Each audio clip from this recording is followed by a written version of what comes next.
Cette vidéo a fait le tour du monde.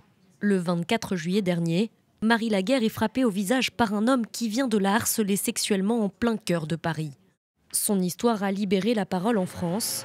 86% des femmes affirment avoir été harcelées dans la rue au moins une fois dans leur vie.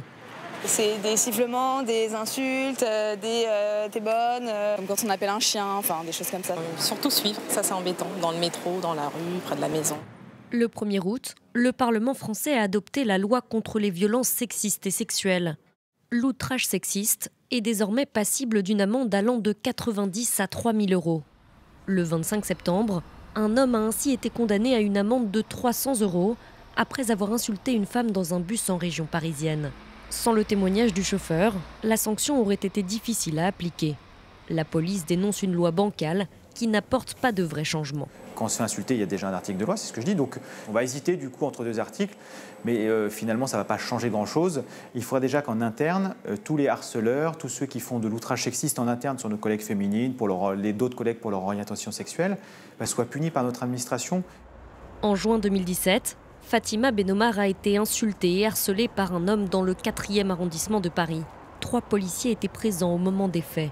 La scène s'est passée sous les yeux des policiers, ils n'ont même pas été réactifs. Alors imaginez quand une femme vient leur dire « Monsieur vient de me harceler », ils ne prêtent pas du tout encore la question au sérieux. Choquée, la jeune femme a lancé une pétition pour appeler à former la police contre le harcèlement de rue. Mais aujourd'hui, la plupart des agents n'ont toujours pas reçu de formation, donc elle estime que la loi n'est pas à la hauteur des enjeux. Nous, ce qu'on demande, c'est qu'il y ait une formation de tous les professionnels, de tous les policiers, de tous les magistrats, de toutes les personnes dans les commissariats, les gendarmeries, qu'il y ait des permanences formées à recevoir et aux problématiques des questions des violences faites aux femmes. En fait, il faut créer un climat qui fasse que les hommes ne se sentent plus autorisés à faire ça et qu'ils savent qu'ils vont être stigmatisés et inquiétés. Le gouvernement a mis en place une plateforme pour permettre aux victimes d'entrer en contact plus facilement avec les forces de l'ordre. D'autres applications ont été lancées directement par des victimes, comme Appel ou Hands Away.